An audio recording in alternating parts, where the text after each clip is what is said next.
시작하겠습니다. 김태효 차장님. 네. 김태효 차장님 뉴라이트세요? 아닙니다. 2007년 대선 당시 이명박 대통령 후보를 지지하는 뉴라이트 지식인 선언 100명 선언자 PPT 좀 보여주세요. 여기 김태효 차장님 이름 올리신 거 맞죠? 그때는요. 올리신 거 맞죠?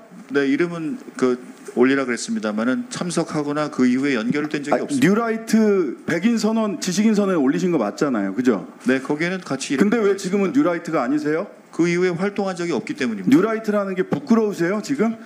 뉴라이트라고 제가 그때 이름을 쓴 것은 네.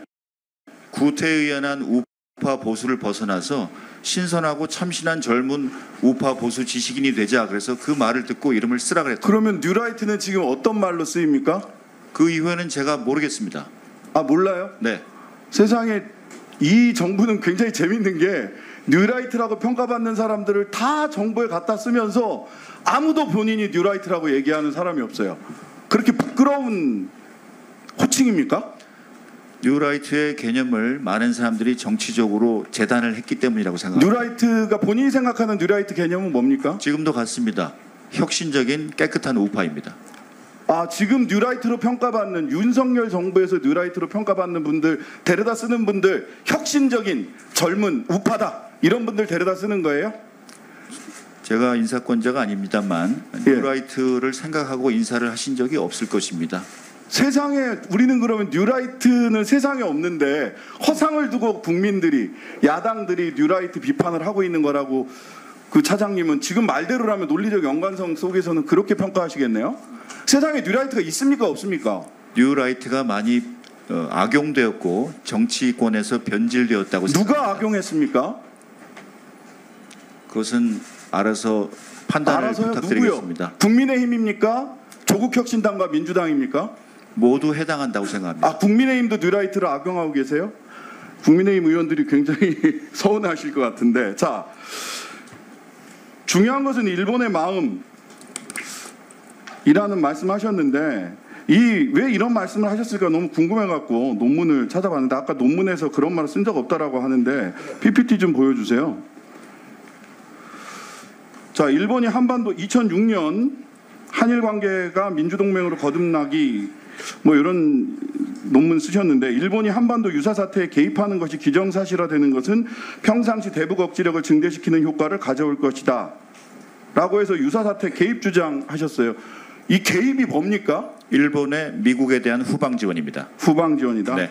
자, 자위대가 주권 국가로서 교전권을 사용하지 못하는 사태에 영원히 있어야 한다는 논리는 대단히 편협하다. 이런 얘기도 하셨죠? 논문에서.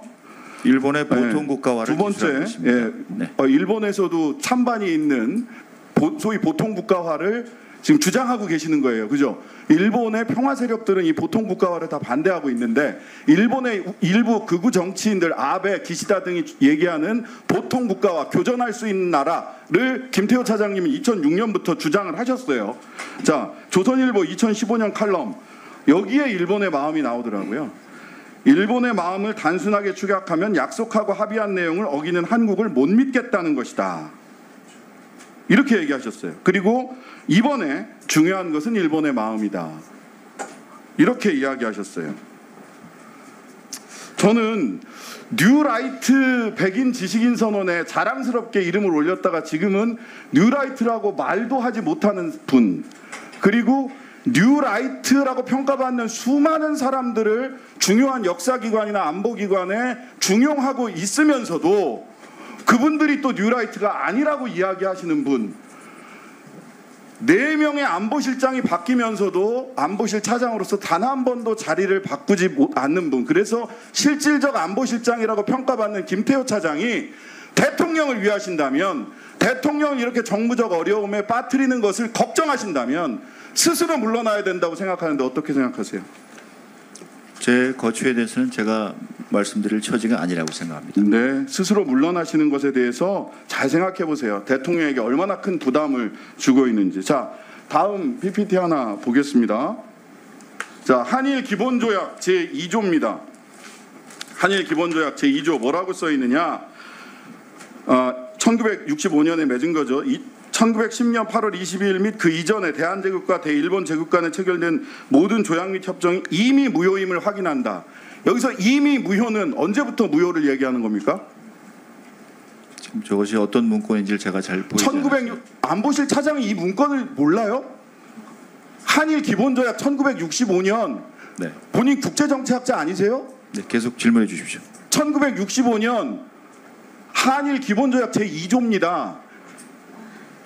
몰라요? 저게 뭔지? 여기 이미 무효라고 되어 있는데 네. 다음 PPT 보시죠. 이 이미 무효를 한국 정부는 1900년대나 1910년부터 당초부터 무효라고 해석하고 있고 일본 정부는 1945년 항복 때부터 무효라고 해석하고 있습니다. 역사적으로 굉장히 유구한 전통을 가진 논쟁입니다.